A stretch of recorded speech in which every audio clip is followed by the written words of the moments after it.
கர்த்தருடைய பிள்ளைகள், இன்றைக்கும் ஆண்டவர் உங்களோடு கூட பேசுவார். நம்ம தொடர்ந்து நம்ம வாசித்து தியானித்து வருகிறோம். அதுக்கடையில் இன்றைக்கு முதலாக நம்ம ஜீசஸ் மீட்ஸ் யூடியூப் சேனலை பார்த்து கொண்டிருக்கிற உங்களை கர்த்தருடைய நாமத்தில் வாழ்த்துகிறேன். இந்த மினிஸ்ட்ரிக்கு உங்களை வரவேற்கிறேன். மட்டுமல்ல, காலையில் 5:30 மணிக்கு ஒரு 5 நிமிஷத்துக்குள்ளான ஒரு தீர்க்க தரிசன செய்தி, அனுதினமும் ஆவியானவரோடு. மாலையில் 5:30 மணிக்கு பொருளாதார ஆசீர்வாத தெய்வீக பாதுகாப்புக்கான இந்த ஜபம். So morning 5:30, evening 5:30. ஆகவே கர்த்தருடைய பிள்ளைகளை, இந்த மகிமையான ஊழியத்தில் நீங்களும் இணைந்து, நீங்களும் தேவனால் ஆசீர்வதிக்கப்பட்டு, உங்கள் ஆசீர்வாதம் உங்களிலிருந்து பலருக்கு கரை புரண்டு ஓடணும். அதனால் இது வரைக்கும் சப்ஸ்கிரைப் பண்ணலைன்னா உங்களுடைய ஸ்மார்ட் ஃபோனில் சரியாக ஜீசஸ் மீட்ஸ் மினிஸ்ட்ரி சப்ஸ்கிரைப் பண்ணிக்கொள்ளுங்கள். ஒருவேளை டெலிவிஷனில் நீங்கள் அதிசயம் டிவியோ, ஆர்க் டிவியோ, ஃபெய்த் டிவியோ, நியூ டிவியோ, கோல்டன் காஸ்பல் டிவியோ, ஷம்மா டிவியோ பார்த்து கொண்டிருந்தாலும், உங்களுக்கு ஸ்மார்ட் ஃபோன் இருக்குமென்றால், நீங்கள் ஆண்ட்ராய்ட் ஃபோன் இருக்குமென்றால், ஆப்பிள் ஃபோன் இருக்குமென்றால், நீங்கள் அந்த சப்ஸ்கிரைப் பண்ணிக்கொண்டால் மற்ற நேரங்களில் இந்த செய்திகளை கேட்க உங்களுக்கு பிரயோஜனமாக இருக்கும். Praise God. ரைட். இந்த நாளிலும் நம்ம வாசிக்க வேண்டிய வசனம், தேவனுடைய பிள்ளைகளை, எபிரேயர் 3ஆம் அதிகாரம் 1 வசனம்.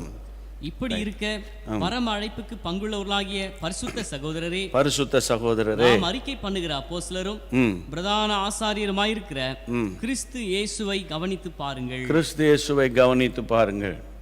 ஆண்டவருக்கு மகிமை உண்டாகட்டும். இன்னும் எவ்வளோ பேசினாலும் அது மிகையாகாது.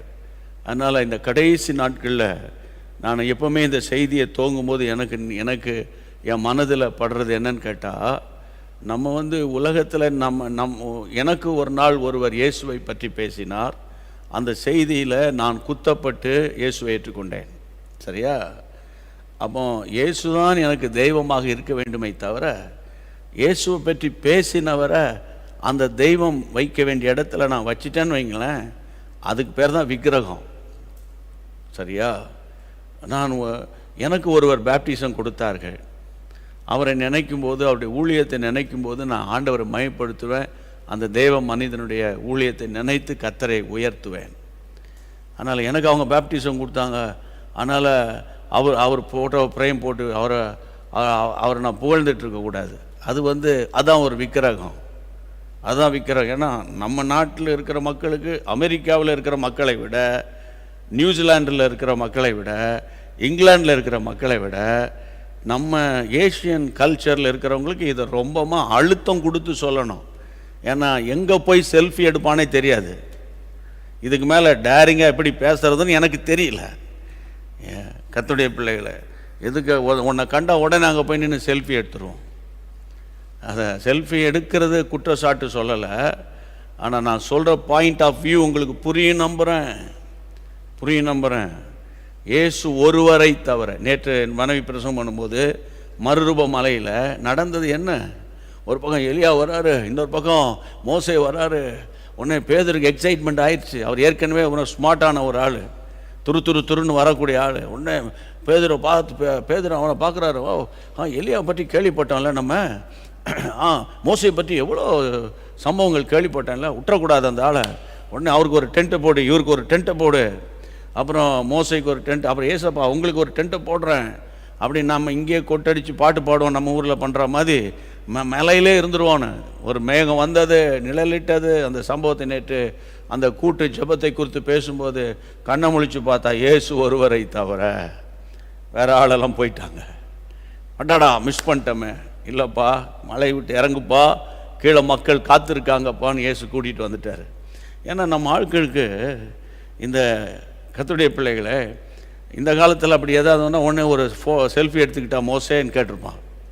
அதனால் இன்றைக்கி நான் சொல்கிறேன், அந்த மறுரூப மலைக்கு கூட்டி கொண்டு போன கூட்டு ஜபத்தினுடைய விளைவு என்னன்னு கேட்டால், சத்தம் கேட்டுச்சு, இவர் என் நேசகுமார். அதான் நேற்று பிரசங்கம். கர்த்தருடைய பிள்ளைகளை, ஆண்டவராகிய இயேசு நேற்று பேசின லூக்கா 9 அதை திரும்பி சொல்ல வேண்டிய அவசியம் கிடையாது. கூட்டு பிரார்த்தனை பண்ணுறார் இயேசு, கூடி ஜெபிக்கிறாரு. அப்போ தான் அந்த கூடி ஜெபிக்கும் போது தான் கேட்குறாரு, என்னை யாருன்னு சொல்கிறீங்க?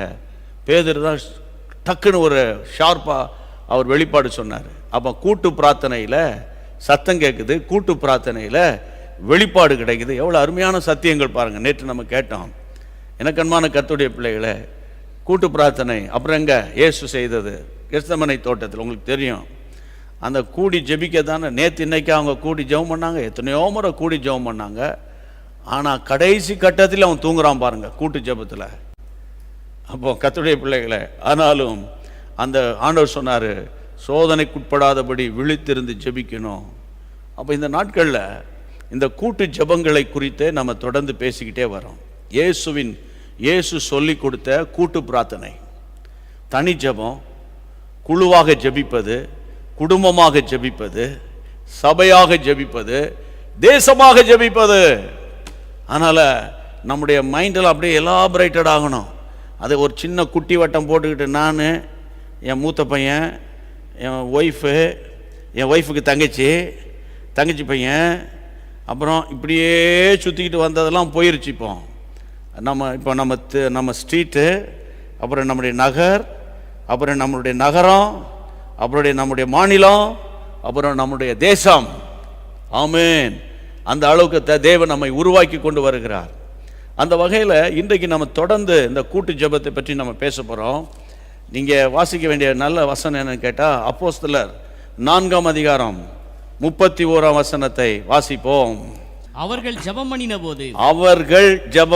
போது அவர்கள் கூடியிருந்த இடம் அசைந்தது. அவர்கள் எல்லாரும் பரிசுத்தாவினாலே நிரப்பப்பட்டு தேவ வசனத்தை தைரியமாய் சொன்னார்கள். அவர்கள் ஜெபம் பண்ணின போது, அவர்கள் அப்படின்னாலே அதுக்கு முந்தின வசனங்கள்லாம் அவங்க யாரெல்லாம் ஜெபம் பண்ணாங்களோ உங்களுக்கு நான் ஏற்கனவே பேசியிருக்கேன். இதில் வேகமாக போடுறேன். அவர்கள் ஜெபம் பண்ணும்போது அந்த இடம் அசையுது. கூட்டு பிரார்த்தனையில் வருகிற ஆசீர்வாதம் இடத்தை அசைக்கக்கூடிய, பட்டணங்களை அசைக்கக்கூடிய, சத்துருவின் ராஜ்யங்களை அசைக்கக்கூடிய, தேவனுக்கு எதிராய் செயல்படுகிற பொல்லாத கிரியைகளை அசைக்கக்கூடிய வல்லமை கூட்டு ஜெபத்தில் இருக்கிறது என்று இந்த வசனத்தின் மூலம் நம்ம கற்றுக்கொள்கிறோம். பரிசுத்தாவினால் நிரப்பப்படுறாங்க. வசனத்தை பரிசுத்தாவினால் நிரப்பப்பட்டு தடாபுடான்னு அந்நிய பாஷையை பேசி கைத்தட்டி கீழே விழுந்து சேரை உடைச்சிட்டு எந்திரிச்சு போகலை. அந்த வசனத்தின் கன்க்ளூஷனை பாருங்க. தேவனுடைய வசனத்தை தைரியமாக சொல்றாங்க. கூட்டு ஜெபம் தைரியத்தை கொடுக்கிறது. கூட்டு ஜெபம் தைரியத்தை கொடுக்கிறது. கூட்டு ஜெபம் வசனத்தை பேசணுங்கிற ஒரு எண்ணம் வருது. இங்க பாருங்க, நீங்கள் டெலிவிஷன் வியூவர்ஸாகவே இருந்துடக்கூடாது, யூடியூப் வியூவர்ஸாகவே இருந்துடக்கூடாது. டெய்லி சொல்லிட்டே வரேன். இந்த மாதிரி பாடுபட்டு பிரயாசப்பட்டு இந்த செய்கிற ஊழியத்தில் இவ்வளோ போராட்டமான இருக்கிற நேரங்களில் இந்த சாட்சி வந்தோன்னே எங்களுக்கு மற்றதெல்லாம் மறந்து போகுது பாருங்க. கர்த்தருக்கு மகிமை உண்டாவதாக. ஆமென். அப்போ இதில் இன்னும் கொஞ்சம் ஆழமாக பேசணும்னு நான் விரும்புவேன். அவர்கள் ஜெபம் பண்ணின போது, வாய் திறந்து சொல்லுங்க, அவர்கள் ஜெபம் பண்ணின போது. அதை அவர்கள் யாரோ அவர்கள் அப்படி இல்லை, நல்லா கவனிக்கணும் கர்த்தருடைய பிள்ளைகளே. இவங்க யாரு? கூட்டு பிரார்த்தனையில் ஈடுபட்டவங்க. ஜெபம் பண்ணாங்களாம், இடம் அசைந்ததான். ஆண்டவரே நாங்கள் ஜெபம் பண்ணுறோம், இடம் அசையணும், நாங்கள் தைரியமாக பேசணும், ஆவியில் நிரம்பி வசனத்தை பேசணும் நம்ம சொல்லி ஜெபம் பண்ணுவோம், தப்பு கிடையாது. ஆனால் கொஞ்சம் ஆழமான அதை பார்த்தேன். கர்த்தருடைய பிள்ளைகளே, அப்போஸ்தலர் நடபடிகளின் புத்தகம் 4ஆம் அதிகாரத்தில் வேதம் சொல்லுகிறது. கர்த்தருடைய பிள்ளைகளே, நீங்கள் வாசிக்க வேண்டிய முக்கியமான வசனம் என்னன்னு கேட்டால், 2ஆம் வசனம். அவர்கள் ஜனங்களுக்கு உபதேசிக்கிறதினாலும், அவர்கள் அப்படின்னா இந்த கூட்டு பிரார்த்தனை பண்ண ஆட்கள், அவர்கள் ஜனங்களுக்கு உபதேசிக்கிறதினாலும், இயேசுவை முன்னிட்டு மரித்தோரிலிருந்து உயிர்த்தெழுதலை பிரசங்கிக்கிறதினாலும், உயிர்த்தெழுதலை பற்றி பிரசங்கிக்கிறதினாலும் சினங்கொண்டு அவர்களை பிடித்து சாயங்காலமாய் இருந்தபடியால் மறுநாள் வரைக்கும் காவலில் வைக்கிறார்கள். நல்லா கவனிக்கணும். அதாவது கிறிஸ்தவ மார்க்கம் எங்க இருந்து ஆரம்பிக்கிறது? அந்த கிறிஸ்டியன் லைஃப் ஸ்டைல். இன்னைக்கு உள்ள போதகன்னா கிறிஸ்டியன் லைஃப் ஸ்டைல்னா நம்ம அப்படியே ஜம்மனு ஒரு காரில் அப்படி இறங்கணும், என்னை சுற்றி நிறைய பேர் இருக்கணும், என் வீடு பார்த்தீங்கன்னா பயங்கர ஒரு 5 கோடி ரூபாயில் இருக்கணும், அதுக்கப்புறம் அப்படி இருக்கணும் இப்படி இருக்கணும். இதுதாண்டா கிறிஸ்தவ வாழ்க்கைன்னு போதித்ததினாலே நிறைய பேர் கவர்ச்சிகளுக்குள்ளே போயிட்டாங்களே தவிர ஸ்டேட்மெண்ட்டுக்குள்ள வரல. அவர்கள் ஜெபம் பண்ணின போது, அங்க ஒரு கொஸ்டின் மார்க் போடுறேன். அவர்கள் ஜெபம் பண்ணின போது, எவர்கள் எவர்கள் அப்படின்னா இங்க ஆரம்பிக்கணும், தெளிவா பார்க்கணும். யாருன்னா இயேசுவை பற்றி பேசின உபதேசத்தை, இயேசுவை பற்றி உபதேசிக்கிறாங்க. இயேசு கிறிஸ்துவினுடைய அந்த இயேசு கிறிஸ்துவை முன்னிட்டு மரித்தோரின் உயிர்த்தெழுதல பேசுறாங்க. ஐயோ, ஒரு மனுஷன் மரித்தாலும் அவனுக்கு அவன் ஏசப்பா எப்படி உயிரோடு எழுந்தாரோ, ஒரு நாள் அவனுக்கு எக்கால சத்தம் தொனிக்கும், மரித்தோர் உயிரோடு எழும்புவார்கள் என்று அவங்க பேசுறாங்க. பேசின உடனே அங்க வேதம் சொல்லுகிறது, அதை கேட்டுக்கொண்டிருந்த அந்த யூத மார்க்கத்தாருக்கு சினம் கொண்டு, அப்படின்னா கோபம் வருது. கோபம் கொண்டு அவங்கள பிடிக்கிறாங்க. சாயங்காலமா இருந்தபடி, ஈவினிங்ல பிடிக்கிறாங்க. சாயங்காலமா இருந்தபடினால மறுநாள் வரைக்கும் காவல்ல இன்வெஸ்டிகேஷன் பண்ண முடியாது, நியாய விசாரணை பண்ண முடியாது. நைட் ஆகி போச்சு. ஆனால் காவல் அவங்க போலீஸ் ஸ்டேஷனில் கொண்டு போய் வைக்க, அவங்கள வந்து அங்கே போலீஸ் ஸ்டேஷனில் வைக்கிறான். சும்மா விடுவானா? அந்த வசனத்தை பாருங்க, வைத்தார்கள். இதுக்கிடையில் ரிசல்ட் வந்துச்சு. வசனத்தை கேட்டவர்களில் ஏறக்குறைய 5000 பேர் கையை வைத்து ஆண்ட தோத்திரம் பண்ணுங்க. கர்த்தருடைய பிள்ளைகளை, அவர்கள் ஜெபம் பண்ணின போது, எவர்கள்? இயேசுவை குறித்து பேசினவர்கள், உயிர்த்தெழுதலை குறித்து பேசினவர்கள். எனக்கு அன்பான தேவனுடைய பிள்ளைகள், உங்களுக்கு தெரியும், அதாவது 2 தீமோத்தேயு 3:12 சொல்லுது, கிறிஸ்து இயேசுக்குள் வாழ மனதா இருக்கிற யாவரும் துன்பப்படுவாங்க. அது பாருங்க, கிறிஸ்து இயேசுவுக்காக ஊழியம் செய்யறவங்க துன்பப்படுவாங்கன்னு சொல்லல, கிறிஸ்து இயேசுக்குள் வாழ மனதா இருக்கிற யாவரும் துன்பப்படுவார்கள் பைபிள் சொல்லுது. அப்ப எதுக்குடா அந்த கிறிஸ்தவ மார்க்கம் நீங்க நினைச்சிடாதீங்க. ஐயா, நல்ல கவனிங்க. சும்மா இப்ப அதாவது தேவையில்லாத பிரச்சனையில கஷ்டப்படுறதை விட ஆண்டவராய் இயேசு கிறிஸ்துவுக்காக விசுவாசமாய் நிற்கும் போது வரக்கூடிய கஷ்டம் நஷ்டம் எல்லாத்தையும் அவர் பார்த்து நம்மை தலையை நிமிர பண்ணுவார். கையை வைத்து ஆண்டவரை ஸ்தோத்திரம் பண்ணிருங்க. வேகமா சொல்றேன். 4ஆம் அதிகாரம் 17ஆம் வசனம் வாசிப்போம். ஆகிலும் இது அதிகமாய் ஜனத்துக்குள்ளே பரம்பாதபடிக்கு இது முதல் ஒருவரோடும் இந்த நாமத்தை குறித்து பேசக்கூடாதென்று, நாமத்தை குறித்து பேசக்கூடாதென்று உறுதியாய் பயமுறுத்த வேண்டும் என்று சொல்லிக்கொண்டு அவர்கள் கூடி ஜெபம் பண்ணினார்கள். எவர்கள்? கர்த்தருடைய பிள்ளைகளே, யூத அதிகாரிகளால பயமுறுத்தப்பட்டவர்கள். பயமுறுத்தப்பட்ட, எனக்கு ஒரு பெரிய கேள்வி, ஒரு பக்கம் பயமுறுத்திட்டே இருக்கான், இன்னொரு பக்கம் கூட்டி ஜெபம் பண்ணிட்டு இருக்கான். அது முடியுமா? நமக்கு வந்து ஜெபம் பண்ணுனாலே அதுக்கு ஒரு நல்லா இருக்கணும், அட்மாஸ்பியர் இருக்கணும். சிலருக்கு அவங்க சர்ச்சில் போய் அந்த வழக்கமாக உட்கார இடத்துல இருந்து ஜெபம் பண்ணாதான் எனக்கு பிடிக்கும்னு சொல்கிற ஒரு பெரிய குரூப் இருக்கு இந்த காலத்தில். அப்படிதானே? சிலர் வந்து பாட்டு பாடி ஆராதனை பண்ணி பிரசங்கம் பண்ணாதான் அது நல்ல ஜெபம் வரும் அப்படின்னு சொல்ற இன்னொரு குரூப் இருக்கு. ஆனால் இவர்களை ஏற்கனவே ஜெயிலில் வச்சு மிரட்டி அனுப்பியிருக்கிறாங்க. அனுப்பும்போது சொல்றான், அனுப்பும்போது சும்மா அனுப்பல, பயமுறுத்தி, இனிமேல் அந்த இயேசு இந்த நாமத்தை நீ சொன்னேனா அப்படின்னு சொல்லி பயமுறுத்தி அனுப்பின ஒரு குரூப். அடுத்தது 4:18 வாசிங்க. அவர்களை அழைத்து இயேசுவின் நாமத்தை குறித்து எவ்வளவு பேசவும் போதிக்கவும் கூடாதென்று அவர்களுக்கு கட்டளையிட்டார்கள். அடுத்தது பாருங்க, கட்டளை. நல்ல கவனிக்கணும் அந்த வசனத்தை பாருங்க, அப்படி ஸ்கிரீன்ல போடுங்க அந்த வசனத்தை. எனக்கு அன்பான கர்த்தருடைய பிள்ளைகளை, அவங்களுக்கு ஒரு கட்டளை கொடுக்குறாங்க, கமாண்ட் கொடுக்குறாங்க. என்ன கட்டளை? இத பாருங்க, உங்களை அனுப்புறோம், இனிமே அந்த இயேசுவை பற்றி நீங்க எவ்வளவு பேசவோ போதிக்கவோ கூடாது என்று ஒரு கட்டளையே கொடுத்துட்டாங்க. அந்த கட்டளைக்கு இன்னொரு மொழிபெயர்ப்பில் சொல்றேன், ஒரு சட்டமே போட்டாங்கப்பா, இயேசுவை பற்றி பேசக்கூடாதுன்னு. ஆனா அவர்களோ கீழே சொல்றாங்க 20ஆம் வசனத்தில், நாங்கள் கண்டவைகளையும் கேட்டவைகளையும் பேசாமல் இருக்கக்கூடாது. இப்படிப்பட்ட ஆட்களை இந்த ஆண்டுகளில் ஆண்டவர் தேடுறாரு. இப்படிப்பட்ட ஊழியர்களை கர்த்தர் தேடுகிறாரு. இப்படிப்பட்ட விசுவாசிகளை கர்த்தர் தேடுகிறாரு. 4 செவத்துக்குள்ள இருந்து எல்லாம் இயேசுவே, எனக்கு எல்லாம் இயேசுவே, தொல்லை மிகும் இவ்வுலகில் துணை இயேசுவே, அதுவும் வேணும், அது வேணும். புரியுதா உங்களுக்கு? என் தேவைகளை சந்திப்பார், அவரும் அதுவும் வேணும். இயேசுவுக்காக வாழவும் இயேசுவுக்காக சாகவும் வேணும்ன்றா அந்த குரூப் வேணும் நமக்கு, அந்த குரூப் வேணும். கர்த்தருடைய நாமத்தினால சொல்றேன். என்னை கேட்டுக்கொண்டிருக்கிற கர்த்தருடைய பிள்ளைகளே, இப்போ நான் என்ன பேசிட்டு வரேன்னா, துன்பத்தின் நடுவிலும் கூட்டு ஜெபம் தவறவில்லை. கூட்டு ஜெபம் தவறவில்லை. சில நேரத்தில் சந்தோஷமா இருக்கும்போது ஜெபம் வரும், இல்லை சந்தோஷமா இருக்கும்போது நல்ல உற்சாகமாக பாடி ஜெபிக்க எல்லாம் வரும். ஒரே ஸ்ட்ரெஸ்ஸாக இருக்குது, ஒரே வேதனையாக இருக்குது. என்னத்தடா நம்ம இவ்வளோ ஜெபம் பண்ணுறோம், ஒன்றுமே நடக்க மாட்டேங்க. அது ரொம்ப வேதனையான ஒரு சிச்சுவேஷனில் ஜெபம் பண்ணலாமா? நீங்கள் ஜெபம் பண்ணிடுங்க, நீங்கள் ஜெபம் பண்ணிடுங்க. அப்படின்னா என்ன அர்த்தம்? என்னால் ஜெபிக்கிறதுக்கு முடியல, ஜெபிக்கிறதுக்கு முடியல. ஆனால் இன்றைக்கு செய்தி என்ன? கிறிஸ்து இயேசுவை கவனித்து பாருங்கள். அவருடைய சீடர்களுக்கு ஆண்டவர் கொடுத்த பயிற்சி நிமித்தம் அவருடைய சீடர்கள் துன்பத்தின் நடுவிலும் பயமுறுத்தல், சட்டம் இல்லையா, கர்த்தருடைய பிள்ளைகளே பயங்கர கோபம், ஜெயில் தண்டனை, ஆனாலும் அவர்கள் கூடி ஜெபம் பண்ணின போது, கர்த்தருக்கு மகிமை உண்டாகட்டும், கையை வைத்து ஆண்டவர் தோத்திரம் பண்ணாங்க. அவங்க கூடி ஜெபம் பண்ணின போது சொல்றேன்ல. இன்னொரு வசனம் வாசிங்க, 4ஆம் அதிகாரம் 24ஆம் வசனம், 4:24.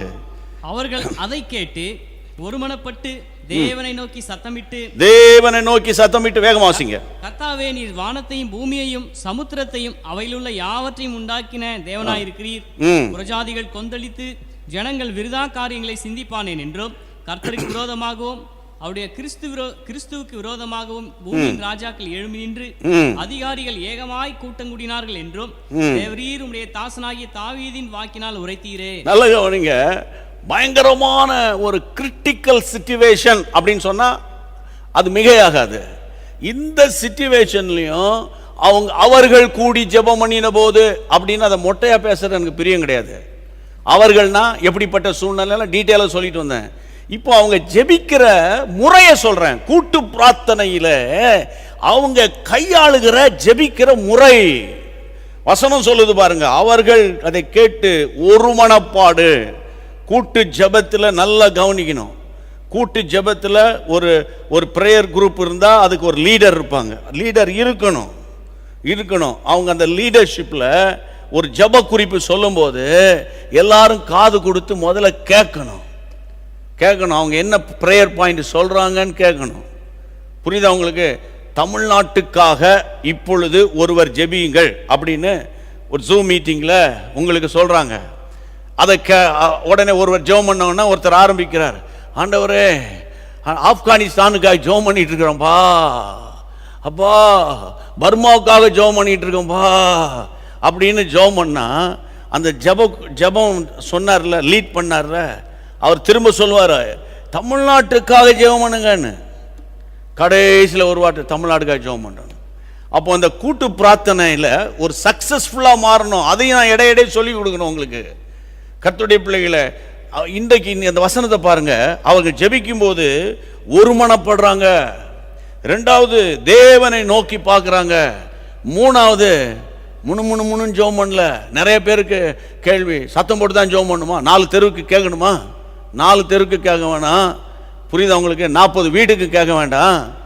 கூடி ஜெபிக்கிறாங்கல்ல, அவங்க காதுக்கு கேட்கணும். நீங்க என்ன சொல்லி ப்ரொனவுன்ஸ் பண்றீங்க, என்ன உச்சரிக்கிறீங்க அப்படின்னு வசனம் அழகா சொல்லுது பாருங்க. சத்தமிட்டு ஜெபம் பண்றாங்க, சத்தமிட்டு ஜெபித்தார்கள்.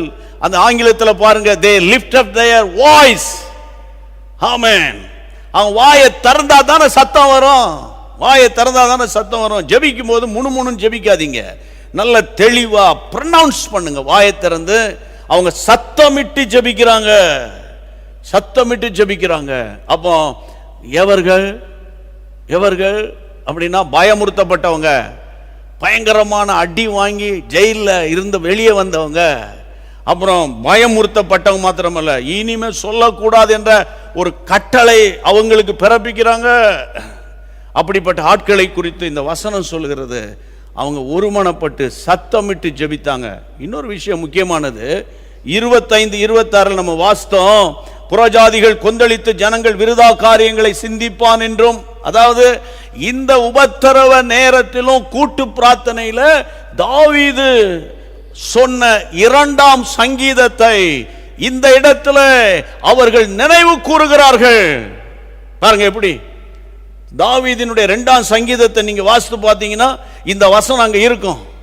அப்போ அந்த வசனம் சொல்லுகிற அதை அவங்க இங்கே சொல்லி, புறஜாதிகள் கொந்தளித்து ஜனங்கள் விருதா காரியங்களை சிந்திப்பானேன் என்றும் கர்த்தருக்கு விரோதமாய் கிறிஸ்துக்கு விரோதமாய் பூமியின் ராஜாக்கள். இது யார் சொன்னது? தாவீது 2ஆம் சங்கீதத்தில் சொன்னதை அந்த அந்த அந்த பழைய ஏற்பாட்டு பரிசுத்தவானாகிய தாவீதின் சங்கீதத்தை இந்த உபத்திரவப்படுகிற நேரத்தில் அவங்க சொல்றாங்கன்னா அவங்க வசனத்தின் மேல் தெளிவுள்ள விசுவாசிகள். கையை வைத்து ஆண்டவரை ஸ்தோத்திரம் பண்ணுங்க. கூட்டு ஜெபம்னா ஒரே கூடி ஆமென் அல்லேலூயா சோதரம் சோதரம் சோதரம் சோதரம் சோதரம் அப்படி சும்மா அப்படி சத்தம் போட்டுட்டு இருக்க கூடாது. அங்க பாஸ்டர் என்ன சொல்றாங்க அல்லது அந்த லீடர் என்ன சொல்றாங்க அதை மட்டும் அவங்க ஒரு, நான் சொன்னேன் தமிழ்நாட்டுக்குன்னா தமிழ்நாட்டுக்கு மட்டும் தான் ஜெபம் பண்ணணும், சென்னைக்குன்னா சென்னைக்கு மட்டும் தான் ஜெபம் பண்ணணும். சிலர் விட்டா முழு இந்தியாவையும் சுற்றி வந்துடுவான், இன்னும் கொஞ்சம் விட்டா முழு உலகத்தையே சுற்றி வந்துடுவாங்க. அது வந்து தப்பு, அப்படி செய்யக்கூடாது. அப்போ எனக்கன்பான தேவனுடைய பிள்ளைகளே, இந்த நாட்களில் இந்த கூட்டு பிரார்த்தனையினுடைய ஒரு மேன்மை என்னன்னு கேட்டால் அவர்கள் கூடியிருந்த இடம் அசையும். கூட்டு பிரார்த்தனையினுடைய மேன்மை கூடியிருந்த இடம் அசையும். அடுத்தது பரிசுத்த ஆவியினாலே நிரப்பப்படுவாங்க. அடுத்தது வசனத்தை பேசுவாங்க. எப்படி பேசுவாங்க? முடிஞ்சா ரட்சிக்கப்படுங்க, இல்லைன்னா பரவாயில்ல, அப்படிலாம் பேச மாட்டாங்க. மனம் திரும்பணும், ரட்சிக்கப்படணும், அபிஷேகம் பெறணும் அப்படின்னு டீட்டெயிலா தைரியமா பேசுவாங்க. அதுதான் கூட்டு ஜெபத்தினுடைய விளைவு. கூடி ஜெபிக்கிறதுல நீங்க எல்லாம் இன்வால்வ் பண்றீங்களா? கூடி ஜெபிக்கிற ஜெபத்தை குறித்து உங்களுக்கு ஒரு தெளிவு இருக்கா? அப்படி இல்லாவிட்டால் ஆண்டவர் இந்த நாட்களில் உங்களோடு கூட பேசிக்கொண்டு வருகிறார். கையை வைத்து ஆண்டவரை ஸ்தோத்திரம் பண்ணிருங்க. அப்படியே அப்படியே கையை வைத்துங்க, அப்படியே கையை வைத்துங்க, கையை வைத்துங்க. ஆண்டவரே, இந்த மாதிரி நாங்கள் கூடி ஜெபிக்கிறதுக்கு எங்களுக்கு நல்ல ப்ரேயர் பார்ட்னர்ஸை தாங்க ஆண்டவரே. இந்த நான் இப்போல்லாம் சொன்னதுன்னா என்னுடைய சொந்த கருத்துக்கள் அல்ல என்பதை நீங்கள் மறந்து போகக்கூடாது. பைபிள் எவிடன்ஸோடு நான் பேசுகிறேன். ஆமாம், ஏசப்பா கூடி ஜெபித்ததுக்கு இயேசுவே ஒரு ரோல் மாடலு. நிறைய பேர் நான் அப்படிலாம் ஜெப மாட்டேன், I know that my redeemer lives. யார் இல்லைன்னு சொன்னா? யார் இல்லைன்னு சொன்னா? கூடி ஜெபிக்கணும். 2 பேராவது 3 பேராவது என் நாமத்தினால எவைகளை கேட்பீர்களோ அப்படி ஆண்டவர் சொல்லியிருக்காருல்ல. அப்போ கர்த்தருடைய பிள்ளை இயேசுவே தம்முடைய சீடர்களை தனியாக அழைத்து கொண்டு போய் அவர் கூடி ஜெபித்தா இருக்கிறார்ல. அப்போ உங்களுக்கு அந்த கூட்டு ஜெபத்தின் மேல இன்வால்மெண்ட் இருந்தா கர்த்தருக்கு தோத்திரம். இன்வால்மெண்ட் இல்லைன்னா தோத்திரம் சொல்ல மாட்டேன். நீங்க டெவலப் பண்ணிக்கணும், டெவலப் பண்ணணும். அவரோடு சேர மாட்டேன், அந்த ஆவி ஒத்து போகாது, இந்த ஆவி ஒத்து போகாது. ஐயா, யாருக்கு தான் யார் ஆவி ஒத்து போல? இப்போ நல்ல கவனிங்க. சில நேரத்தில் ஒவ்வொருத்தரும் ஒரு மாதிரி இருப்பாங்க. பரவாயில்ல, எல்லாரையும் வச்சு தானே ஏசப்பா மெயின்டைன் பண்ணிட்டு போனார். 12 பேரும் 12 விதத்தில் இருந்தாங்க. எல்லாரும் வச்சு ஏசப்பா மெயின்டைன் பண்ணார். யாரையும் நம்ம தரக்குறவை நினச்சிடக்கூடாது. அது சரியில்லை, அவங்க அந்த சர்ச்சுக்கு போகிறாங்க, இவங்க இந்த சர்ச்சுக்கு போகிறாங்க, அவங்க அங்கே போகிறாங்க, இங்கே போகிறாங்க, அவங்க இதெல்லாம் தேவையில்லை. கூடி ஜெபிக்கும்போது ஒருமனப்பட்டு குடும்பத்தின் ஆசீர்வாதம், பிள்ளைகளின் ஆசீர்வாதம். ஆண்டவரே, எங்களுடைய ஸ்ட்ரீட்டில் எந்த விதமான அசம்பாவிதம் நடக்கக்கூடாது, அகால மரணங்கள் எங்கள் தெருவில் வரக்கூடாது. ஆமேன். அப்படி நீங்கள் ஜெபம் பண்ணி பாருங்களேன், ஆச்சரியமான பதில்களை நீங்கள் பார்ப்பீங்க. எங்கள் சபையில் தேவையில்லாத பாலிடிக்ஸ் வரக்கூடாது, எங்கள் சபையில் வந்து இன்டர்னல் பாலிடிக்ஸ் வரக்கூடாது, எங்கள் சபையில் போலீஸ்காரங்க வரவே கூடாது. அப்போ போலீஸ்காரங்கள மெம்பர்ஷிப் ஆகக்கூடாதுன்றீங்களா? அல்ல, பெரிய பெரிய அதிகாரிகள் அங்கத்தினரெல்லாம் மாறணுமே தவிர அவங்க வந்து அவங்க முன்னிலையில் எலெக்ஷன் நடக்கூடாதுன்றேன் டேரிங்கா. வேற என்ன சொல்றது? அப்போ அந்த மாதிரி சிச்சுவேஷன் எங்கள் சபைக்கு வரக்கூடாது. இதை மாதிரியெல்லாம் நீங்கள் கூடி கூடி ஜெபம் பண்ணீங்கன்னா அந்த ஜெபம் ஒரு எழுப்புதலை கொண்டு வரும், எழுப்புதலை கொண்டு வரும். ஆமேன்னு சொல்லுங்க. கையை வைத்து கர்த்தரை ஸ்தோத்திரம் பண்ணிருங்க. அப்படியே கையை வைத்து ஜெபம் பண்ணலாம். ஆண்டவரே, ஆண்டவரே, துன்பத்தின் நடுவிலும் ஆண்டவரே கூட்டு பிரார்த்தனையை நாங்கள் விடக்கூடாது. கஷ்டத்தின் நடுவிலோ கூடி ஜெபிக்கிற ஜெபம் வலிமையானது. இயேசுவின் நாமத்தில் எல்லாம் கையை வைத்து இயேசுவின் நாமத்தினால அப்பா, அப்பா, எங்களுக்கு நல்ல ஒரு பிரேயர் டீமை தாங்க. ஜெபிக்கிற குழுவோடு என்னை இணைத்து விடுங்க. ஆனா அவர்களோடு கூட சேர்ந்து ஜெபிக்க எனக்கு கற்றுத்தாங்க. ஷபாமா ஹரபாரா ஷபாரா ஹபாரா கபாரா பாராபா.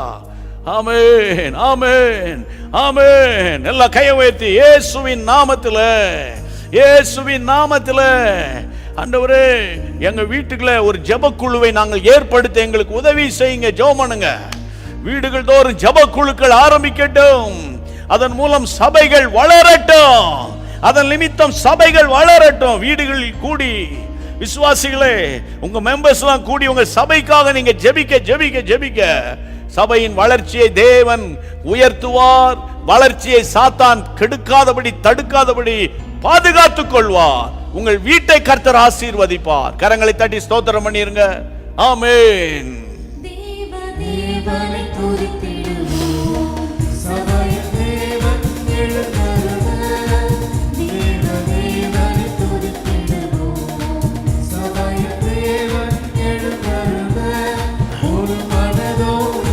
அவர் நாமத்தை துதிகள் செலுத்தி போற்றிடுவோம். ஒரு மனதோடு அவர் நாமத்தை துதிகள் செலுத்தி போற்றிடுவோம். அல்லேலூயா அல்லேலூயா அல்லேலூயா ஆமென். அல்லேலூயா அல்லேலூயா அல்லேலூயா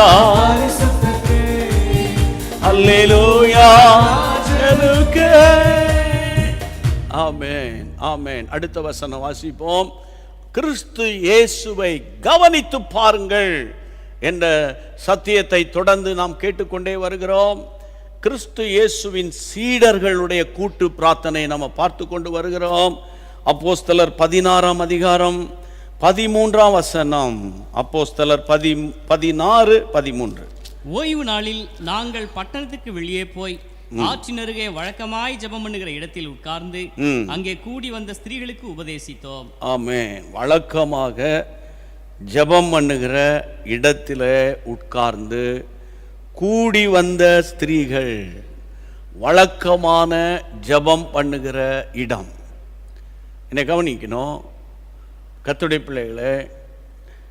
உங்களுக்கு எனக்கும் ஆதாரம் பைபிள் தான். அதனால தான் பைபிள் கிறிஸ்டியனாக இருங்கன்னு சொல்கிறது நான். புரியுதா உங்களுக்கு? நமக்கு பைபிள் தான் எவிடன்ஸு. இங்கே வழக்கமாக அவங்க சொல்கிறாரு, கர்த்தருடைய பிள்ளைகளை ஆற்றின் அருகே அவங்க வழக்கமாக கூடி வந்து ஜெபம் பண்ணுவாங்களாம். அப்போஸ்தலனாகிய பவுலும் அந்த டீமும் அங்கே ஸ்திரீகள் கூடி வருவாங்க. ஒரு சகோதரிகள் கூட்டம் கூட சொல்லலாம். அப்போ பாருங்க, கூட்டு ஜெபம். கூட்டு ஜெபத்தில் தான் போதனையெல்லாம் உருவாக்கப்படும். ஆமென். இந்த கூட்டு ஜெபத்தில் கலந்து கொண்டவங்க அவங்களுடைய ஆன்மீக கண்கள் திறக்கப்படும். வசன வெளிச்சம் கிடைக்கும். அப்புறம் அவங்க டாக்டரினில் உபதேசத்தில் ஸ்ட்ராங் ஆயிடுவாங்க. அவங்களுக்கு எவ்வளோ பயங்கரமான என்னெல்லாம் உபதேசம்லாம் வந்து பேசினாலும் அவங்க ஒத்துக்க மாட்டாங்க கர்த்தருடைய பிள்ளைகள். ஏன்னா கூட்டு பிரார்த்தனை அவர்களை உறுதி உள்ள விசுவாசிகளாய் மாற்றுகிறது. சரி, இப்போ இந்த சம்பவத்தை நான் அப்படி மேலோட்டமாக சொல்கிறதுக்கு எனக்கு பிடிக்காது. தெளிவாக உங்களோடு பேச பிரியப்படுறேன். எனக்கு அன்பான தேவனுடைய பிள்ளைகளே, அப்போஸ்தலனாகிய பவுல் வசனம் சொல்லுகிறது 5ஆம் வசனத்தில், அதை 16:5 சபைகள் விசுவாசத்தில் திறப்பட்டு நாளுக்கு நாள் பெருகி கொண்டு இருக்குது. சபைகள் நல்ல வளர்ச்சி, நல்ல பெருக்கம், ஊழியம் நல்ல எஸ்டாப்ளிஷ் ஆகிட்டு இருக்குது. இந்த நேரத்தில் அப்போஸ்தலனாகிய பவுலுக்கு ஆசியா கண்டத்துக்கு போகணும், ஏசியன் மக்களை சந்திக்கணும்னு அவருக்கு ஆசை. ஆனால் 6-7 வசனங்களில் ஆவியானவர் தடை பண்ணுறாரு. ஆவியானவர் போகக்கூடாதுங்கிறாரு. ஏன் போகக்கூடாதுன்னு அவருக்கு புரியல. உடனே வெயிட் பண்ணுறாரு. தடை வந்தோடனே வெயிட் பண்ணுறாரு.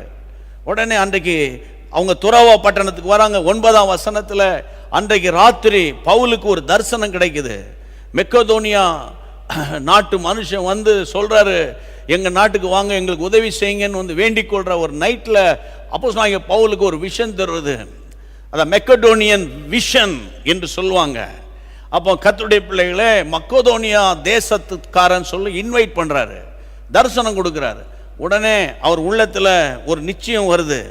வேதம் சொல்லுகிறது 10ஆம் வசனத்தில், கர்த்தர் நம்மை மக்கதோனியாவுக்கு கொண்டு போக விரும்புகிறார் என்று சொல்லி அவங்க பிரயாசப்பட்டு 11ஆம் வசனத்தில் துரோவாவுக்கு வந்து 12ஆம் வசனத்தில் வாசியுங்கள். 12. அங்கே இருந்து மக்கெதோனியா தேசத்து நாடுகளில் ஒன்றுக்கு தலைமையானதும் ரோமர் குடியேறினதுமான பிலிப்பி பட்டணத்துக்கு வந்து பிலிப்பு பட்டணத்துக்கு வந்து அந்த பட்டணத்திலே சில நாள் தங்கி பாருங்க. ஆவியானவருடைய அந்த கைடன்ஸ் நல்லா புரிஞ்சுக்கணும். இப்போ விசுவாசிகள் ஊழியர்கள் கவனிங்க, எனக்கு இந்த கைடன்ஸே கிடைக்க மாட்டேங்குது, ஒன்றும் புரிய மாட்டேங்குது, ஃபர்தராகவும் போகவும் விட மாட்டேங்கிறாரு. தெளிவும் கூட நல்லா கவனிங்க. ஆசியாவுக்கு போகக்கூடாதுன்றாரு. அடுத்த வசனத்தில் கர்த்தருடைய பிள்ளைகளை அத பித்தினியா நாட்டுக்கு போகலான்னு பார்க்குறாரு, அங்கேயும் அனுமதிக்க மாட்டேங்கிறாரு. ஏன் நான் அனுமதிக்க மாட்டேங்கன்னு சொல்ல மாட்டேங்கிறாரு. நான் சொல்ற பாயிண்ட் புரியுதா? நீங்க உங்க வீட்டில் ஒரு காரியத்தை முன்னெடுக்கிறீங்க, போராட்டம் வருது, தடை வருது, சரி வாட் இஸ் நெக்ஸ்ட் அதையும் சொல்ல மாட்டேங்கிறாரு. ஆனா நீ ஆசியாவுக்கு போகாத, பித்தினியாவுக்கு போகாத அப்படின்னு ஆண்டவர் அவங்கள தடை பண்றத அவங்க பார்க்குறாங்க. ஆனால் ஃபர்தரா என்ன செய்யணும்னு பவுலுக்கு புரியல. வசனம் சொல்லுகிறது, கர்த்தருடைய பிள்ளைகளே, அவர்கள் துரோவாவுக்கு வந்தபோது அன்றைக்கு நைட்ல அவருக்கு ஒரு விஷனை கர்த்தர் தருகிறார். அப்பதான் புரியுது மெக்கதோனியா நாட்டுக்கு போகணும்னு. அதான் இந்த வசனத்தில் வாஸ்தவம். மெக்கதோனியா தேசங்களில் ஒன்றாகிய கர்த்தருடைய பிள்ளைகளே, ஒரு பெரிய ஒரு பட்டணம் பிலிப்பி என்று சொல்லப்படுகிற பட்டணத்தில் வந்து செட்டில் ஆகிறாங்க. அவங்க ஆவியில் நல்லா இருக்கு, ஒரு தடையும் இல்லை. அங்கே வந்து சில நாட்கள் தங்கி இருக்கிறாங்க. அந்த நாட்களில் தான், அதாவது ஓய்வு நாளில், வீக்கெண்டில் ஆற்றங்கரையில் போய் ஒரு டீமாக சேர்ந்து ஜெபிக்கிறாங்க. அங்கு சில சகோதரிகள் அங்கு கூடி வராங்க. அது சின்ன ஒரு பிரேயர் மீட்டிங். வேதம் சொல்லுகிறது, கர்த்தருடைய பிள்ளைகளை ஆற்றின் அருகே வழக்கமாய், அந்த வார்த்தையை அண்டர்லைன் பண்ணுங்க, வழக்கமாய் அவங்க கூடி ஜெபம் பண்ணிக்கிட்டே வராங்க. அப்படி ஜெபிக்கிற இடத்துல தான் verse 14 வாசிங்க. 14. அப்பொழுது தியாத்திரா ஊராளும் ரத்தாம்பரம் விற்கிறவளும் தேவனை வணங்குகிறவளும் ஆகிய லீதியாள் என்னும் பேருள்ள ஒரு ஸ்திரீ கேட்டுக் கொண்டிருந்தாள். நல்லா கவனிக்கணும் கர்த்தருடைய பிள்ளைகளை. இந்த இடத்துல தான் அந்த லிதியாவை ஆண்டவர் சந்திக்கிறார். இருதயம் திறக்கப்படுது. அப்ப கூட்டு பிரார்த்தனையில் ரத்தாம்பரம் விற்கிறவளும் சந்திக்கப்படுவாள். 2 காசு போட்ட விதவை போல, அதாவது பஞ்சத்தில் அடிப்பட்டவனும் சந்திக்கப்படுவான். ஆமா, கூட்டு பிரார்த்தனையினுடைய விளைவு அதுதான். இதை நீங்க விசுவாசிக்கணும். இந்த வசனம் தான் நமக்கு ஆறுதல். கர்த்தருடைய பிள்ளைகளை, அந்த அந்த அந்த லீதியாளுடைய லைஃபை என் ஆண்டவர் டச் பண்ண உடனே 15வது வசனத்தில் லீதியாள் இன்விடேஷன் கொடுக்குறா. எங்க வீட்டுக்கு வாங்க, எங்க வீட்டில் தங்குங்க அப்படின்னு சொல்லி அங்கு தங்க வைக்கிறாள். அப்போ அந்த நாட்கள்ல அவங்க அங்க இருக்கிறாங்க. ஆனாலும் நாங்கள் ஜெபம் பண்ணுகிற இடத்துக்கு போகும்போது, லிசன், ரொம்ப முக்கியமான பாயிண்ட் பேசுறேன். இப்ப லீதியாவின் வீடே திறந்து கொடுத்தாச்சு. நான் விசுவாசிக்கிறேன். ரத்தாம்பரம் விற்கிறவளுடைய வீடு எப்படி இருக்குன்னு நினைக்கிறீங்க?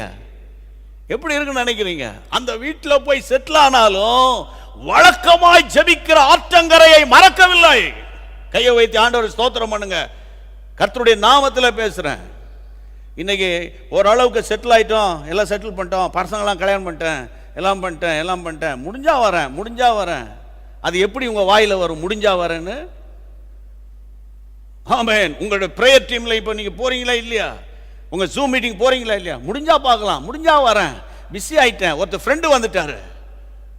அதே நேரத்தில், இக்கட்டான நேரத்தில் எவ்வளவு தாகத்தோடு இருந்தோம், பாரத்தோடு நான் உங்களோடு கூட பேசுறேன். இங்க பாருங்க, அவங்க பிலிப்பு பட்டணம் எங்க இருக்குது, என்ன இருக்குது, ஒண்ணுமே, மெக்கதோனியா எங்க இருக்கு ஒண்ணுமே தெரியாது. ஆனால் அவங்க ஒரு கடற்கரையில் போய் கூடி ஜெபிக்கிறாங்க. ஆண்டவர் அங்கே லிதியாவை அனுப்புறாரு. லிதியாவின் இல்ல, அதாவது லிதியாவினுடைய உள்ளம் திறக்கப்படுகிறது. உள்ளம் திறந்த உடனே இல்லமும் திறக்கப்படுது. இல்லத்தில் போய் செட்டில் ஆயிட்டாங்க. ஆனாலும் வழக்கமாக ஜெபம் பண்ணுற இடம் மறக்கலையே. உங்கள் ப்ரேயர் டீமோடு இருக்கிற கோஆர்டினேஷன் எப்படி இருக்கு? இப்போ வந்து லாக்டவுன்லாம் ரிலீஸ் பண்ணிட்டாங்கல்ல, இப்போ ரொம்ப பிஸி ஆகிட்டோம் பார்த்தீங்களா? அதனால இப்போ அப்போதான் ஜெபம் பண்ண முடியல. அப்போனா வருஷம் ஃபுல்லாக லாக்டவுனில் இருக்கணுமா? அப்போ லாக்டவுனில் இருந்தால் தான் நீங்கள் கூடி ஜெபிப்பீங்களா?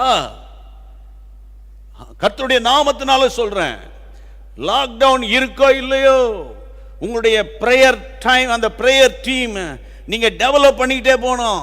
ஆமென். கர்த்தருக்கு மகிமை உண்டாகட்டும். அதாவது கர்த்தருக்காக ஒருத்தன் ஒரு காரியத்தை முன்னெடுக்கிறான்னா அவனை கர்த்தர் கனப்படுத்திடுவார். ஒரே ஒரு வார்த்தையில் சொல்லிட்டேன். ஆமென். இங்க லீதியாளின் வீட்டில் இருந்து கொண்டு வழக்கமான ஜெப கூட்டம் நடத்துகிற இடத்துக்கு போகும்போது இந்த குறி சொல்லுகிற ஒரு ஆவி போகும்போதும் வரும்போதும் வசனம் சொல்லுகிறது 18ஆம் வசனத்துல அநேக நாட்கள் இந்த குறி சொல்லுகிற ஆவி நீ தேவனுடைய குமாரன் அப்படி இப்படின்னு புகழ்ந்துகிட்டே இருக்கிறாங்க. அது அநேக நாள் அப்படின்னு 18ஆம் வசனம் சொல்லுதுன்னா அநேக நாட்கள் அவங்க ஜெபம் பண்ண போறாங்க. அநேக நாட்கள் அந்த வழக்கமான இடத்துக்கு போறாங்க. எவ்வளவு ஆழமான சத்தியம் இருக்கு பாருங்க. அநேக நாட்கள் போறாங்க. சும்மா 2 வாரம் பார்த்தா 3 வாரம் ஜெபம் பண்ண 4 வாரம் ஜெபம் பண்ண. இப்ப பிஸி ஆயிட்டீங்க பாத்தீங்களா, வேலைக்கு போயிட்டு பாத்தீங்களா, ஆமா கடையெல்லாம் திறந்துட்டேன் பாத்தீங்களா, இப்ப டைமே இல்லை பாத்தீங்களா. இப்படிப்பட்ட கிறிஸ்தவனை என் ஆண்டவர் நம்புறதே இல்லை. கர்த்தருக்காக வைராக்கியமா எழும்புகிறவனை தான் கர்த்தர் வந்து அவங்கள கையில் எடுப்பார். அவங்கள கர்த்தர் பயன்படுத்துவார். கர்த்தருக்கு மகிமை உண்டாகட்டும். கர்த்தருடைய பிள்ளைகளை அந்த அசுத்தாவியை துரத்தினதன் விளைவு நீங்க பைபிளை பார்த்தீங்கன்னா 19ஆம் வசனத்திலிருந்து தொடர்ச்சி அவங்களுக்கு வேதனை தான். அவனை இழுத்துட்டு போறாங்க, அதிகாரிட்ட கொண்டு போறாங்க, அடி வாங்குறாங்க, எல்லாம் பாடு பார்க்குறாங்க. ஆனால் 30ஆம் வசனத்திலிருந்து நீங்க பார்த்தீங்கன்னா அந்த சிறைச்சாலை அதிகாரி ரட்சிக்கப்படுறாரு. பேப்டிசம் சர்வீஸ் நடக்குது. ஃபேமிலிலாம் ரட்சிக்கப்படுறாங்க. இதுக்கு பேர் தான் அந்தியோகியா எழுப்புதல். இதுக்கு பேர் தான் என்னது? அந்தியோகியா எழுப்புதல். எழுப்புதலுக்காக நீங்க ஜெபிக்கும் போது சில பாடுகளை நீங்க சந்திப்பீங்க. அந்த பாடுகள் உங்களை கல்லறை தோண்டி உங்களை புதைக்க முடியாது. அந்த பாடுகளின் நடுவே என் ஆண்டவருடைய கையை நீங்க பார்ப்பீங்க. பாடுகளை கண்டு சோர்ந்து போயிட்டீங்களா? எழுப்புதலுக்காக ஜெபம் பண்ணுகிற ஆட்கள், ஊழியத்தில் இருக்கிற ஆட்கள், விசுவாசிகள், உண்மையா ஜெபம் பண்றவங்க, தேவனை ஆண்டவரை எப்படி ஆகிலும் எங்க டவுன்ல உம்முடைய ராஜ்யம் கட்டப்படணும், எங்க பட்டணத்தில் உம்முடைய நாமம் மகிமைப்படணும், எங்க சபை வளரணும், எங்க பாஸ்டருக்கு தீர்க்க ஆயுசு நாட்கள் வேணும் ஆண்டவரே, ஒவ்வொரு வாரமும் எங்க சபையில பேப்டிசம் சர்வீஸ் நடக்கணும் அப்படின்னு ஜெபிக்கிறவனுக்கு போராட்டம் வரும். ஆனால் அவைகள் ஒன்றும் அவனை மேற்கொள்ளாது. கையை வைத்து ஆண்டவரை ஸ்தோத்திரம் பண்ணிருங்க. ஆமென். கையை வைத்து ஸ்தோத்திரம் பண்ணிருங்க. கர்த்தருக்காக வைராக்கியம் பாருங்க. எந்த ஊழியத்தில் நீங்க இருந்தாலும் சரி. ஒருவேளை சிலருடைய ஊழியங்கள் வெளியவே தெரியாது. அவங்க மறைந்திருந்து ஹெல்ப் பண்ணுவாங்க, மறைந்திருந்து காணிக்கை கொடுப்பாங்க, மறைந்திருந்து ஜெபம் பண்ணிட்டு இருப்பாங்க. உங்களுக்கும் போராட்டம் வரும். ஆனால் அந்த போராட்டம் உங்க லைஃப்ல முடிவு கிடையாது. அதை மட்டும் புரிஞ்சுக்கோங்க. அந்த போராட்டம் வந்தா நீங்க பாக்கியவான்கள். அந்த போராட்டம் வந்தா பாக்கியவான்கள். சுதந்திர போராட்டத்தின் வீரரை இந்த நாள் வரைக்கும் நினைவு கூர்றாங்க. ஐயா, ஆஃப்டர் ஆல் உலக மண்ணுக்காக போராடுகிறவனை இந்நாள் வரைக்கும் உலகம் அங்கீகரிக்குமானால், உன்னதமான தேவனுடைய ராஜ்யத்துக்காக போராடுகிற உங்களை பரலோகம் மறக்குமா? ஒரு நாளும் மறக்காது. அதனால பின்னடையாதீங்க. கர்த்தருக்கு தோத்திரம். எனக்கு அன்பான தேவனுடைய பிள்ளைகளே, இன்றைக்கு நான் உங்களை பார்த்து சொல்றேன், இந்த கடைசி கால எழுப்புதல்ல கூட்டு ஜெபம் ரொம்ப முக்கியம். அந்தியோகியாவின் எழுப்புதலுக்கு அந்த அந்த ஆற்றங்கரையில் இருக்கிற கூட்டு ஜெபம் தான் துவக்கம். ஆமென். அந்த கூட்டு பிரார்த்தனை தான் ஒரு பெரிய மாற்றத்தை அந்தியோகியா பட்டணம் முழுவதிலும் கொண்டு வந்தது. அப்போஸ்தலர் 16ஆம் அதிகாரம் 30ஆம் வசனத்திலிருந்து 40ஆம் வசனம் வரைக்கும் நீங்க வாசித்தீங்கன்னா 40ஆம் வசனம் வரை 40வது வசனம் மட்டும் கடைசி வசனம் வாசிங்க, ஜெபம் பண்ணலாம். அந்தபடி அவர்கள் சிறைச்சாலையிலிருந்து புறப்பட்டு லீதியாள் இடத்திற்கு போய் சகோதரரை கண்டு அவர்களுக்கு ஆறுதல் சொல்லிட்டு போயிட்டாங்க. கையை வைத்து ஆண்டவரை ஸ்தோத்திரம் பண்ணுங்க. லீதியாள் ஃபேமிலி எல்லாம் ஜெபம் பண்ணிட்டு இருக்காங்க. உன்னதமான இடத்துல, நல்ல ஒரு சௌகரியமான இடத்துல இவங்களை ஊழியத்தை கர்த்தர் வைத்தாரு.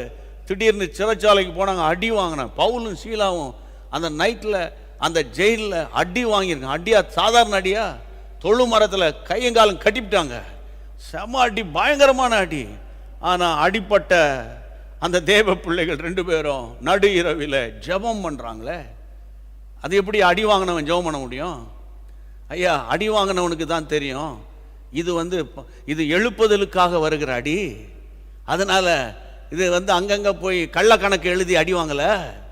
அங்கங்கே போய் ரயில் மறியல் பண்ணி அடிவாங்கல, அங்கங்கே போய் திருடி அடிவாங்கல, என் ராஜாவதி ராஜாவுக்காக அடி வாங்கினேன் என்று அவங்க ஜெபம் பண்ணி கர்த்தரை துதித்து பாடுறாங்க. அந்த பாட்டு சத்தம் மற்ற கைதிகளின் காதெல்லாம் கேட்குது பாருங்க. அங்கேயும் ஒரு எழுப்புதல் வருது. இந்த பாட்டு, இந்த ஜெபம், சிறைச்சாலையின் கதவு திறக்கப்படுகிறது. கையை வைத்து ஆண்டவரை ஸ்தோத்திரம் பண்ண வேண்டிய முக்கியமான வார்த்தை அந்த 16ஆம் அதிகாரம் 19ஆம் வசனத்தில் நீங்கள் பார்த்தீங்கன்னா, அந்த 19ஆம் வசனத்தின் கீழே எழுதப்பட்டிருக்கிறது, அதிகாரிகள் இடத்தில் இந்த தேவ மனிதர்களை இழுத்து கொண்டு போகிறார்கள். ஆனால் 30ஆம் வசனத்தை பார்த்தால் அவர்களை வெளியே அழைத்து கொண்டு வந்து ஆண்டவமாரே ரட்சிக்கப்படுறதுக்கு என்ன செய்யணும்? ஒரு சந்தர்ப்பத்தில் அவங்க இழுத்துக்கிட்டு போறாங்க, கர கர கர கர தர தர தரன்னு இழுத்துட்டு போறாங்க. ஆனால் இன்னொரு கட்டத்தில் அழைத்து கொண்டு போகிறார்கள். உங்களை இழுத்து கொண்டு போக நீங்க ஒப்பு கொடுத்தீங்கன்னா உங்களுக்கு அழைப்பு இருக்கு. ஆமென். எவ்வளவு அருமையான ஒரு வார்த்தை. ஜெபம் பண்ணலாமா? எல்லாரும் ஜெபம் பண்ணலாமா? சோர்ந்து போயிடாதீங்க. ஜெபிக்கிற எனக்கு தான் ஏன் போராட்டம் வரும்? ஜெபிக்கிறதுனால தான் போராட்டம். போராட்டம் என்ற வார்த்தையின் முடிவு ஜெயம். ஆமென், ஜெயம். கர்த்தருக்கு ஸ்தோத்திரம். எல்லாம் கையை வைத்து ஜெபம் பண்ணுங்க. கையை வைத்து ஜெபம் பண்ணிருங்க. ஆண்டவரே, அந்திகோயாவின் எழுப்புதலுக்கு, ஆண்டவரே பவுலை பயன்படுத்துவதற்கு, அப்பா ஆற்றங்கரையில கூடி ஜெபிக்க கூட்டு பிரார்த்தனை தான் அப்பா அதுக்கு மூல காரணம். நாங்கள் ஜெபிக்கிறோம். கூடி கூடி ஜெபிக்க உதவி செய்யுங்க. ஹல்லேலூயா. இந்த தொற்று நோயின் காலத்தில் ஆண்டவரே கூகுள் மீட் அல்லது ஜூம் மீட்டிங் அல்லது சபையில வர வைத்து தூர தூர உட்கார வைத்து பாஸ்டர் ஜெபிக்க கூப்பிட்டா, எனக்கு டயர்டா இருக்குது, எனக்கு உடம்பு சரியில்லை, ஞாயிற்றுக்கிழமை ஆராதனை அதிகாரிகள் நம்ம தமிழ்நாடு சொல்லும் போது அப்ப கரெக்டா வந்துருவேன். அது எதுக்கு வர ஞாயிற்றுக்கிழமை? அது பாரம்பரிய கிறிஸ்தவன், பாரம்பரிய கிறிஸ்தவன். ஆமென். கடைசி காலம் வந்துட்டோம். காம்ப்ரமைஸ் பிரீச்சிங்லாம் இனி எடுபடாது. அது கன்ஃபியூஷனுக்குள்ள கொண்டு போய் விடுறது. கர்த்தருடைய பிள்ளைகளை தேவனுடைய வார்த்தையை சொல்லும் போது ஒரு கூட்ட மக்களை கர்த்தர் கிதியோனின் சேனையாக என் ஆண்டவர் எழுப்பணும். ஆமென். கூட்டு பிரார்த்தனை உங்க வீட்டுல வரணும். ஆமென். கூட்டு ஜெபம், ஃபேமிலியாய். ஆமென். Friends and relatives. அதுதான் அந்த கொர்நேலியுவின் வீட்டுக்குள்ள வந்த எழுப்புதலுக்கு காரணம். கையை வைத்து ஜெபம் பண்ணலாம் எல்லாரும். இயேசுவே அப்பா, கூட்டு ஜெபத்துக்கு என்னை அர்ப்பணிக்கிறேன் அப்பா. அவங்களோடு சேர்ந்து ஜெபம் பண்ண மாட்டேன், இவங்களோடு சேர்ந்து ஜெபம் பண்ண மாட்டேன். அதெல்லாம் சரிப்பட்டு வராது. எங்க ஃபெய்த் வேற, எங்களுடைய நம்பிக்கை வேற, எங்களுடைய இது வேற, அது வேற, அதெல்லாம் வேற இல்லை. ஆண்டவரே, இனிமே நாங்கள் எல்லாரோடு இணைந்து ஜெபிக்க எங்களுக்கு நீர் உதவி செய்யும். கையை வைத்து ஜெபம் பண்ணுங்க. உங்க வீட்டில் கூட்டு ஜெபம் நடந்தாலே, ஆமாம், வீட்டுக்குள்ள இருக்கிற சாத்தான் சொல்லாம கொள்ளாம அப்படியே அமைதியா போயிடுவான், சொல்லாம கொள்ளாம போயிடுவான். ஆமென், ஆமென். ஷபாமா ஹாலாபாரா ஹபா. ஆனா அவன் அதெல்லாம் விட மாட்டான். அதெல்லாம் இங்க வரக்கூடாது, அங்க வரக்கூடாது, அவன் இங்க வரக்கூடாது, நீ அங்க போக கூடாது அப்படின்னு சில ஆவிகள் எழும்பும். ஆனா கர்த்தர் உங்களோடு கூட இருப்பார். கையை உயர்த்தி இயேசுவின் நாமத்தினால, அப்பா இன்றைக்கு நீர் உம்முடைய கிருபையினால ஆண்டவரே உம்முடைய பிள்ளைகளோடு கூட தொடர்ந்து இயேசுவே உம்முடைய ஜெப வாழ்க்கை பற்றி நீர் சொல்லி கொடுத்த ஜெபத்தை பற்றி நாங்கள் பேசிக்கொண்டே வருகிறோம் அப்பா. அப்பா பேசிக்கிட்டே வரோம்ப்பா. ஆண்டவர் அந்தியோயாவின் எழுப்புதலை ஆண்டவர் இன்னைக்கு எங்களுக்கு ஞாபகப்படுத்தினீர் ஆண்டவரே. மெக்கதோனியாவின் எழுப்புதலை ஞாபகப்படுத்தினீர் ஆண்டவரே. அதற்காக ஸ்தோத்திரம், ஸ்தோத்திரம், ஸ்தோத்திரம். உம்முடைய பிள்ளைகளை ஜெப கூட்டத்துக்கு கொண்டு வாங்க. ஆங்காங்க ஜெப சத்தம் கேட்கட்டும். ஜெப சத்தம், துதி சத்தம் ஆண்டவரே ஒவ்வொரு தெருவுகளிலே கேட்க வேண்டும் ஐயா. இயேசுவின் நாமத்தினால ஜெப சத்தமும் துதி சத்தமும் தான் எழுப்புதலை கொண்டு வருகிறது ஆண்டவரே. இயேசுவின் நாமத்தினால எல்லா சபைகள் எப்பொழுதும் திறந்திருப்பதாக, எல்லா சபைகள் திறந்திருப்பதாக, இரவிலும் பகலிலும் சபைகள் திறக்கப்படுவதாக, ஜனங்கள் கூடி கூடி ஜெபிப்பார்களாக. இயேசுவின் நாமத்தினால வீடுகளில் இருக்கிற கூக்குரல் ஆண்டவரே, அழுகுரல் ஆர்ப்பரிப்பின் குரலாய் மாறட்டும் என்று நசரேயனாகிய இயேசுவின் நாமத்தில் ஜெபிக்கிறேன். அப்படி வீடுகளிலே ஜெபங்கள் நடக்க நடக்க முரட்டுத்தனமான சுவாபமுள்ள வாலிப தம்பி தங்கச்சிமார்கள், குடிகார புருஷர்கள், ஆண்டவரே தருத்தரத்தில் இருக்கிறவங்க, ஆண்டவரே, எல்லாருடைய லைஃப்ல ஒரு பெரிய மாற்றம் வர போகிறது. அதை நினைத்து கரங்களை தட்டி நாங்கள் உம்மை ஸ்தோத்திரம் பண்றோம். உம்முடைய புதிய எண்ணெய் அபிஷேக தைலம் இப்பொழுது உம்முடைய பிள்ளைகளுக்குள்ளே ஊற்றப்படுகிறது. நல்ல வாயை தரங்க, வாயை தரங்க. ஆண்டவரே, எனக்கு பிரேயர் பார்ட்னர்ஸ் கொடுங்க. ஹalleluya. எனக்கு பிரேயர் பார்ட்னர்ஸ் கொடுங்க. ஆண்டவரே, எனக்கு ஜெப நண்பர்களை கொடுங்க. ஆமென். என்னை விட அதிகமாய் ஜெபம் பண்ணுகிற ஒரு நல்ல ஜெப வீரர்களை, ஜெப வீராங்கனைகளை இயேசுவின் நாமத்திலே கொடுங்கப்பா. சாந்தாராமா ராகாலாதாரா ஷஹலேமே. இயேசுவின் நாமத்தினால, இயேசுவின் நாமத்தினால போராடி ஜெபிக்கிறோம். ஏசப்பா, ஏசப்பா, எபிரேயர் 3:1 சொல்லி சொல்லி ஜெபி நாங்கள் பிரசங்கம் பண்ணிட்டு வரோம் அப்பா. 26 பிரசங்கங்கள் பண்ணி இருக்கிறோம் ராஜா.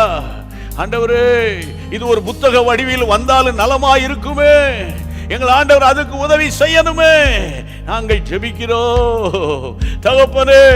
இப்பொழுது யார் யாரெல்லாம் என்னோடு கூட சேர்ந்து ஜெபம் பண்ணிட்டு இருக்காங்களோ அவர்களை நான் பார்க்க இயலாது. ஆனா நீங்க பாக்குறீங்க, நீங்க பாக்குறீங்க. ஆமன். யார் யாருக்குள்ள கூட்டு ஜெபத்தை நடத்தணும், நான் இதை விட்டுறக்கூடாது அப்படிங்கிற ஒரு எழுப்புதல், ஆவியிலே உந்துதல் வருகிறதோ அந்த சகோதரிமார்களை ஜெபக்குழு தலைவர்களாக ஏற்படுத்துங்க. அந்த சகோதரனை ஜெபக்குழு தலைவனாக ஏற்படுத்துங்கப்பா. இளம் வாலிப தங்கச்சிமார்கள் தங்க பள்ளிக்கூடங்களில் படிக்கிற, கல்லூரியில படிக்கிற சக மாணவிகளோடு கூட ஒரு ஜூம் மீட்டிங்ல அவங்க கூடுவார்களாக. கர்த்தருடைய நாமத்தினால ஆண்டவரே, இந்த டியூஸ்டே பாரத்தோடு ஜெபிக்கிறேன் அப்பா, பாரத்தோடு ஜெபிக்கிறேன் அப்பா. இதன் நிமித்தமாய் ஜெபக்குழுக்கள் ஆண்டவரை ஏராளமாய் பெருகட்டும். ஜெபக்குழுக்கள் பெருகட்டும், ஜெபக்குழுக்கள் பெருகட்டும், ஜெபக்குழுக்கள் ஜெப வீடுகளாய் மாறட்டும் ஐயா. உமக்கே மகிமை உண்டாகட்டும். ஜெபத்தை கேட்டு தேவன் பதிலளிக்கிறீர் ஆண்டவரே. அதே போல வீடுகளிலே சமாதானம் இல்லாம என் பிள்ளை ரட்சிக்கப்பட மாட்டானா, என் மகா ரட்சிக்கப்பட மாட்டாளா, என் கணவன் என்னைக்கு ரட்சிக்கப்படுவான், என் பையன் என்னைக்கு ஒபீடியன்டா வருவா என்று அங்கலாய்க்கிற பெற்றோரை என் ஆண்டவரை நினைத்தருளுங்க. ஆண்டவர், எங்களுக்கு ஒரு உயர்வு வராதா? வேலை ஸ்தலத்தில் சம்பளத்தில் ஆண்டவரே உயர்வு வராதா? நான் தனிமையா இருக்கிறேன் என்று வயது முதிர்ந்த தாய்மார்கள் இயேசுவே அவர்களை பலப்படுத்துவீராக. தைரியப்படுத்துங்கப்பா. திருமணத்துக்காய் காத்திருக்கிற தம்பிமார்கள் தங்கச்சிமார்களுக்கு தேவனே, அன்றைக்கு மெக்கோதோனியா நாட்டுக்காரன் வந்து ஆமென் எங்க தேசத்துக்கு வாங்க, எங்களுக்கு உதவி செய்யுங்க என்று வேண்டிக் கொண்டதாக ஆண்டவரே 16:9 சொல்லுகிறது. அந்த தரிசனம் கொடுத்தீரே. உம்முடைய பிள்ளைகளுக்கு திருமண வாழ்க்கையை குறித்த தரிசனம் தெளிவாய் வருவதாக இயேசுவின் நாமத்தினால. எதிர்காலங்களை குறித்த தரிசனம் ஆண்டவரே, வீட்டை வாங்கணும், வீட்டை கட்டணும் அல்லது பொருட்களை வாங்கணும், தெளிவான நடத்துதலுக்காக ஜெபிக்கிறோம். உம்முடைய பரிசுத்த நாமம் மகிமைப்படட்டும். கர்த்தருடைய ராஜ்யத்துக்கு நாங்க விதைக்கணும், நாங்க கொடுக்கணும். எங்கள் சொல்றவங்களுக்கு சரியான கைடன்ஸ் கொடுங்கப்பா. உம்முடைய கிருபை தாங்கட்டும் ஐயா, உம்முடைய கிருபை மட்டும் தாங்கட்டும். உமக்கே மகிமை உண்டாவதாக. ஜெபத்தை கேட்ட கர்த்தருக்கு ஸ்தோத்திரம். உம்முடைய கிருபை தாங்கட்டும். இயேசு கிறிஸ்துவின் நாமத்தில் ஜெபிக்கிறோம் நல்ல பிதாவே, ஆமென். ஆண்டவருடைய கிருபை உங்களை தாங்கட்டும். Praise God. God bless you. சேர்ந்து கர்த்தரை ஸ்தோத்திரம் பண்ணி சொல்வோமா? என் ஆத்துமாவே கர்த்தரை ஸ்தோத்திரி, என் முழு உள்ளமே அவருடைய பரிசுத்த நாமத்தை ஸ்தோத்திரி. என் ஆத்துமாவே கர்த்தரை ஸ்தோத்திரி. கர்த்தர் செய்த சகல உபகாரங்களை மறவாதே. ஆமென்.